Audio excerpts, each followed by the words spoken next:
प्यारे दोस्तों, इस कहानी के कल वाले भाग में आपने देखा कि रानू चिड़िया और मानू चिड़िया के यहाँ एक बेटा हुआ था। वो दोनों अपने बेटे से बहुत प्यार करते थे। वो दोनों पति पत्नी थे तो गरीब, मगर वो अपने बेटे कुकू की हर इच्छा पूरी करते थे। मानू चिड़ा जंगल लकड़ियाँ काटने गया हुआ था कि पेड़ मानू चिड़े के ऊपर गिर जाता है। तोता वहाँ से गुजरता है तो वो शोर मचाता है, बचाओ बचाओ, सब पक्षी यहाँ आओ, मानो भाई को बचाओ। सभी पक्षी भागते हुए वहाँ आते हैं और मानो चिड़े के ऊपर से उस पेड़ को हटाते हैं।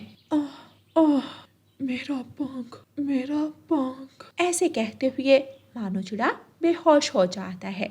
सब पक्षी मिलकर मानो चिड़े को बुलबुल डॉक्टर के पास ले जाते हैं। रानू चिड़िया भी वहाँ आ जाती है।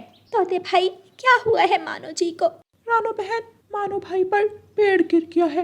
रानू चिड़िया रोने लगती है। रानू बहन, हौसला रखें, सब ठीक हो जाएगा।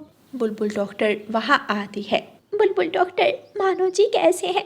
वो ठीक तो हो जाएंगे ना? हाँ, मानो अब ठीक है, मगर मगर क्या क्या कोई परेशानी की बात है? मानो अब कभी भी उड़ नहीं पाएगा क्योंकि उसके पंख बिल्कुल जवाब दे चुके हैं। रानू चिड़िया रोने लगती है। ये क्या हो गया मानो जी, ये क्या हो गया? कबूतर और तोता रानू चिड़िया को चुप करवाते हैं और मानो चिड़े को घर तक छोड़कर आते हैं। मानो चिड़े को छोड़कर सब पक्षी वापस चले जाते हैं। मानो चिड़े की आंखों में भी आंसू थे।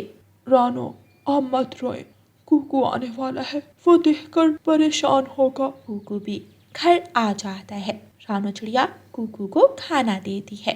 मम्मा, कल हमारे स्कूल में फंक्शन है, बहुत मजा आएगा। पापा, मैं पूरे 100 रुपए लूंगा। मानो चिड़ा कुकू की बात सुनकर परेशान हो जाता है। ठीक है बेटा। कुकू खेलने के लिए घर से बाहर चला जाता है। आज मैं कितना बेबस हो गया हूँ। हम अपने बेटे का हर सपना पूरा करना चाहते थे, अब हम क्या करेंगे, कैसे चलेगा ये सब? ये सोच कर मेरा सर दर्द से फट रहा है।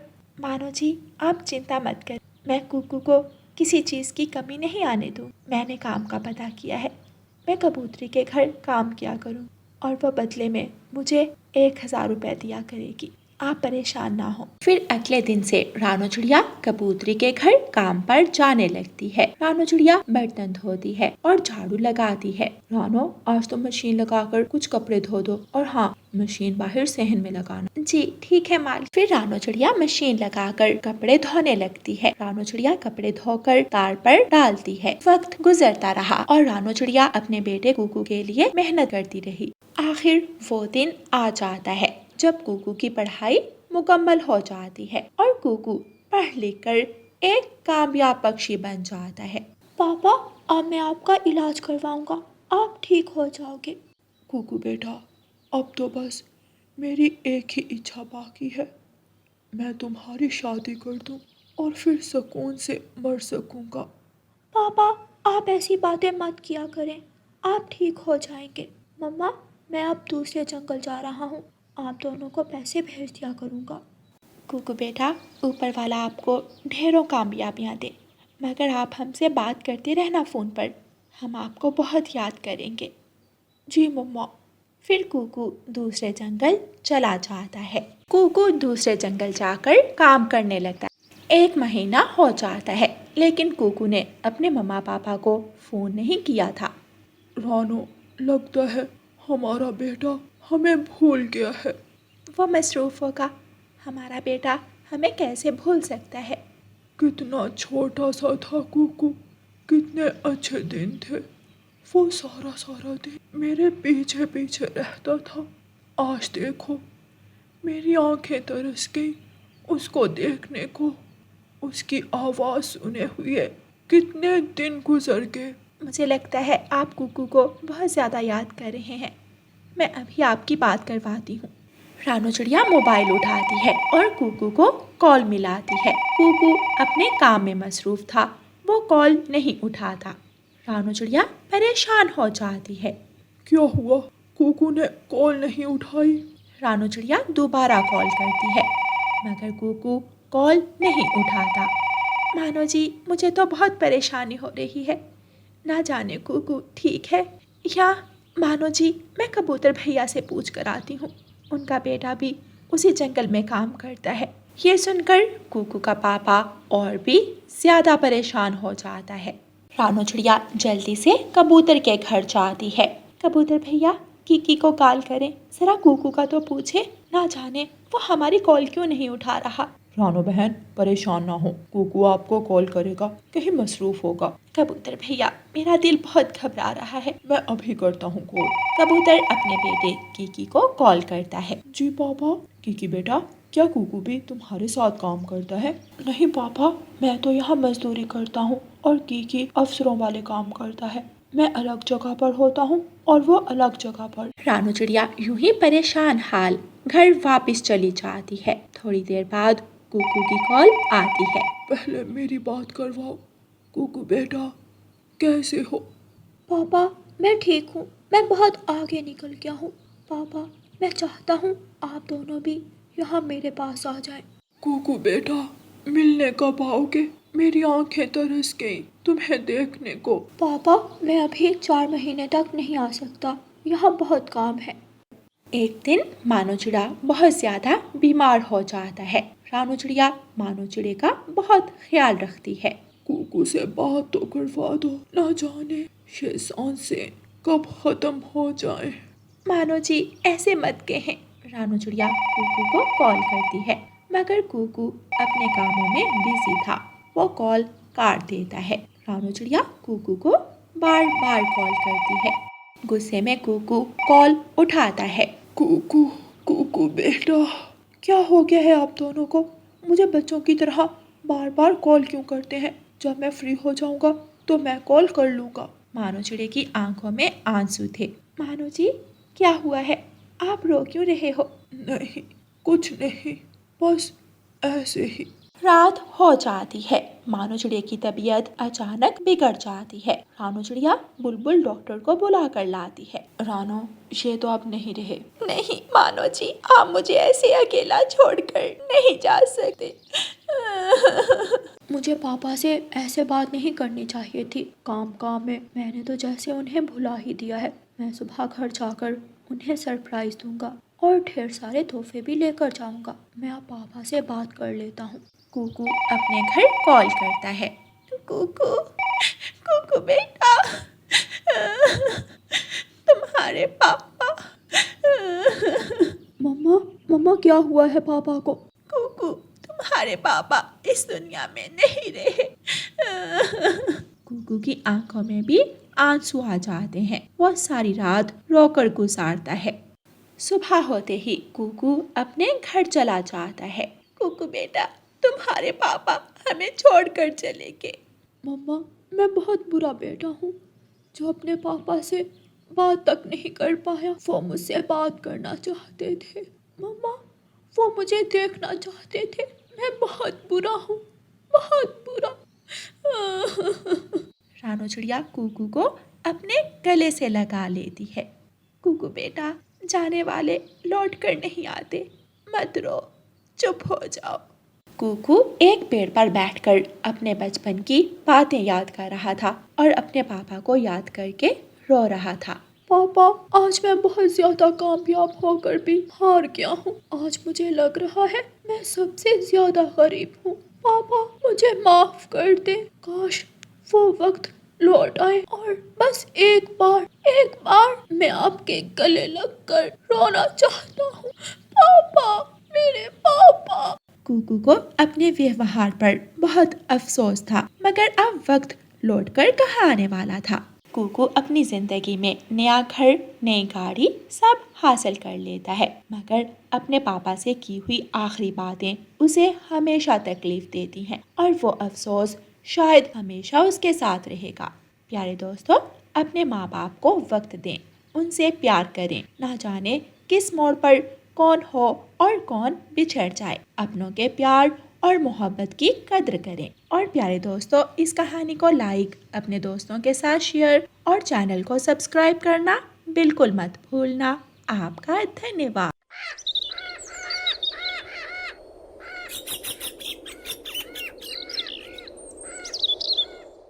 बारिशों का मौसम चल रहा था। सभी पक्षी अपने अपने घरों में बैठे बारिश का आनंद ले रहे थे। कबूतर अपने घर की खिड़की में बैठा बारिश देख रहा था और सोच रहा था।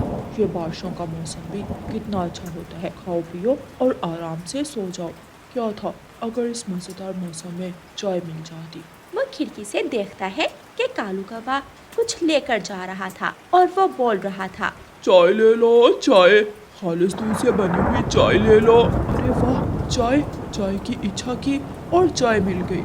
कबूतर जल्दी से अपने घर से बाहर निकलता है। कौवे, ये तो बहुत अच्छा काम शुरू किया है जो तुम इस बारिश के मौसम में सभी पक्षियों के घर जाकर चाय बेच रहे हो। मुझे भी एक चाय दे दो। कालू कौवा कबूतर को एक चाय दे देता है। 10 रुपए हो गए। कबूतर कालू कौवे को 10 रुपए दे देता है। कबूतर चाय लेकर अपने घर चला जाता है। कबूतर जैसे ही चाय पीता है तो बोलता है। अरे कितनी बकवास चाय थी, मुंह का जायका ही बेसवाद हो गया और 10 रुपए भी जाया हो गए। कौवा पूरे जंगल में चाय बेचता है। सभी पक्षी उसे चाय लेकर पी लेते क्योंकि उस बारिश के मौसम में उनके पास कुछ खाने को नहीं था और जंगल में कोई चाय बेचने वाला भी नहीं था। कालू कौवा अपने घर चला जाता है और अपना मुनाफा गिनने लगता है। 1, 2, 3, 4, 5। आज तो पूरा 500 रुपए का मुनाफा हुआ है। अगर मेरी रोज ऐसे ही चाय बिकती रही तो मैं तो दिनों में ही अमीर हो जाऊंगा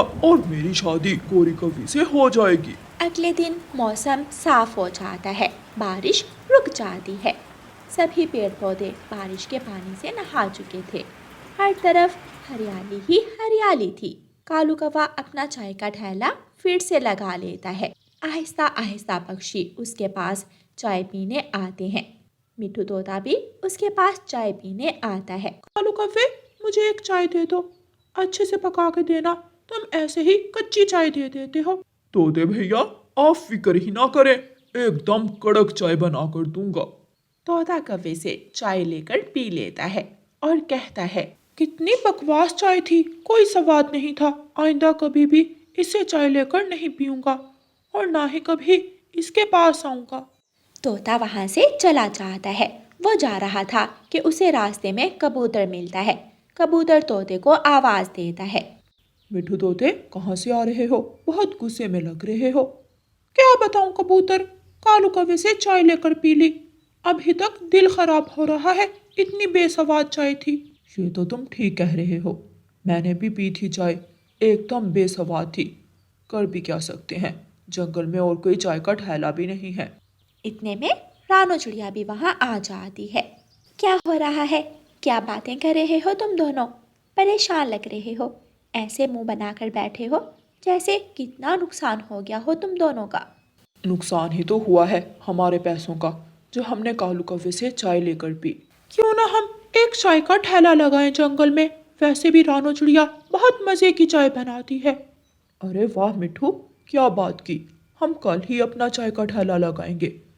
मेरे पास सारा सामान है, बस आप कल जाकर किसान की पत्नी से दूध लेकर आना। हाँ, मैं दूध ले आऊंगी। मैं ठेला लेकर जंगल जाऊंगा और कबूतर भाई, आप बाकी का सामान लेकर आ जाना। ठीक है। वो सब वहां से उड़ते हैं और अपने अपने घरों को चले जाते हैं। अगले दिन कालू कौवा अपने घर में बैठा दूध और बाकी सामान इकट्ठा कर रहा था कि गौरी कवि उसके पास आती है। कालू, कितने पैसे इकट्ठे कर लिए? कब ले रहे हो बड़ा घर? मेरा भाई मेरी शादी करने में बहुत उतावला हो रहा है, आए दिन मेरे रिश्ते आ रहे हैं। बस थोड़े दिन ही बाकी हैं, मैं चाय बेचकर अमीर हो जाऊंगा, फिर बड़ा घर ले लूंगा और फिर तुमसे पूरी धूमधाम से शादी करूंगा। कालू कौवा अपना ठेला लेकर जंगल जाता है तो देखता है वहां पहले ही एक चाय का ठेला लगा हुआ था, जहां रानू चिड़िया बैठी चाय बना रही थी। कालू अपना ठेला एक जगह खड़ा करके रानू चिड़िया के पास जाता है। रानो चिड़िया, तुम यहाँ क्या कर रही हो? तुम यहाँ चाय नहीं बेच सकती, इस जंगल में सिर्फ मैं ही चाय बेच सकता हूँ। इतने में तोता और कबूतर भी वहां आ जाते हैं। क्यों, तुमने ये जंगल अपने नाम करवा रखा है जो तुम ही सिर्फ यहाँ चाय बेच सकते हो? ये सबका जंगल है। लड़ाई ना करो कालू भाई, आपने अपने नसीब का लेना है और हमने अपने नसीब का। आप भी चाय का ठेला लगाएं, हम भी लगाते हैं, बाकी पक्षियों की अपनी मर्जी। वो जहाँ से मर्जी चाहे चाय पी ले। कालू कौवा चुपचाप वहाँ से चला जाता है, क्योंकि वो जानता था कि अब वो कुछ नहीं कर सकता, क्योंकि वो अकेला था और रानो चिड़िया के साथ 2 पक्षी और। रानो चिड़िया चाय बनाने लगती है। थोड़ी ही देर में रानो चिड़िया के ठेले पर पक्षियों की भीड़ लग जाती है। जो पक्षी कालू कौवे से चाय पीते थे वो सब भी रानो के पास आ गए थे। रानो बहन, अगर आप चाय के साथ पकोड़े भी रख लें तो क्या मज़ा ही आ जाएगा।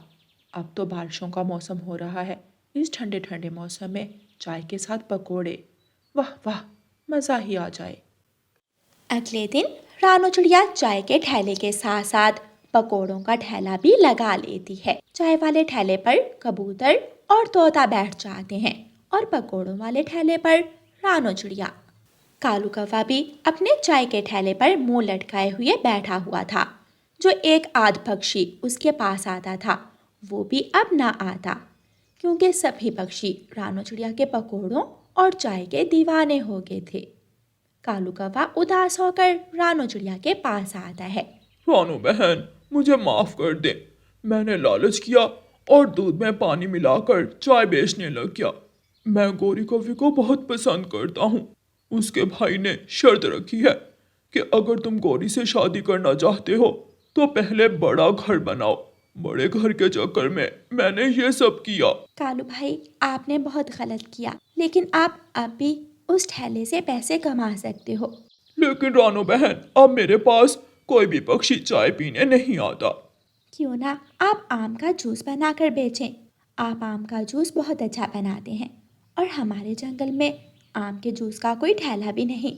उससे आपको खूब मुनाफा होगा और ऐसे आप बड़ा घर ले सकेंगे। बहुत बहुत धन्यवाद आपका रानो चिड़िया। अब मैं बिल्कुल ईमानदारी के साथ काम करूंगा और पैसे कमाकर बड़ा घर भी बनाऊंगा और गोरी से शादी भी करूंगा।